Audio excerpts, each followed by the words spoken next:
Media के सामने मैं काट डालूंगा, उंगली तोड़ दूंगा। मुझे रात भर नींद नहीं आई, आंख में आंसू आए। वो माँ मुझे बार बार याद आ रही थी, जिस माँ के ऊपर उन्होंने गाली दी।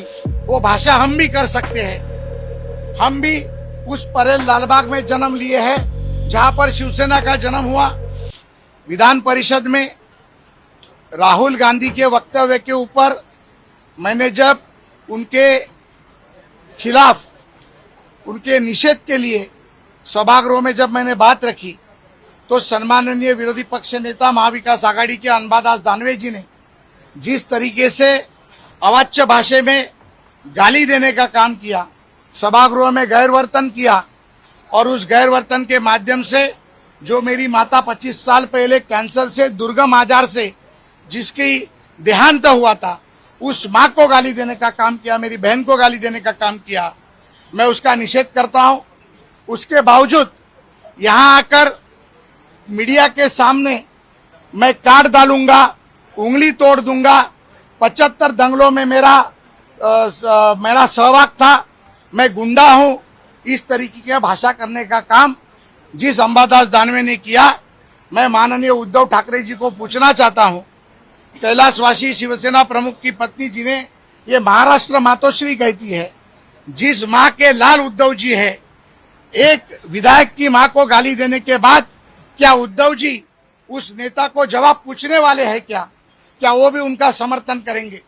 मैंने सरकार को कहा है, जिस तरीके से मेरी विवंदना की गई, मुझे रात भर नींद नहीं आई, आंख में आंसू आए।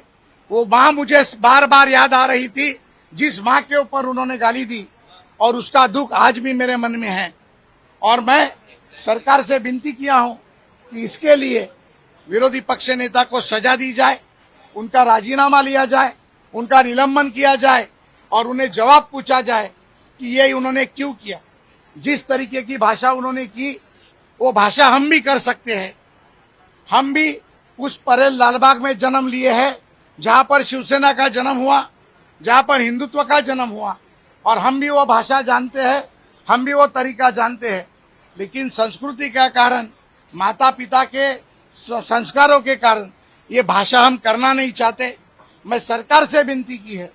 हमारे नेता माननीय एकनाथराव जी शिंदे के साथ जाके मैंने बात की, हमारे उप मुख्यमंत्री देवेंद्र जी से मैंने फोन पे बात की, हमारे महाराष्ट्र के अध्यक्ष बावनकुले साहब की माता का निधन होने के कारण वो नागपुर में थे।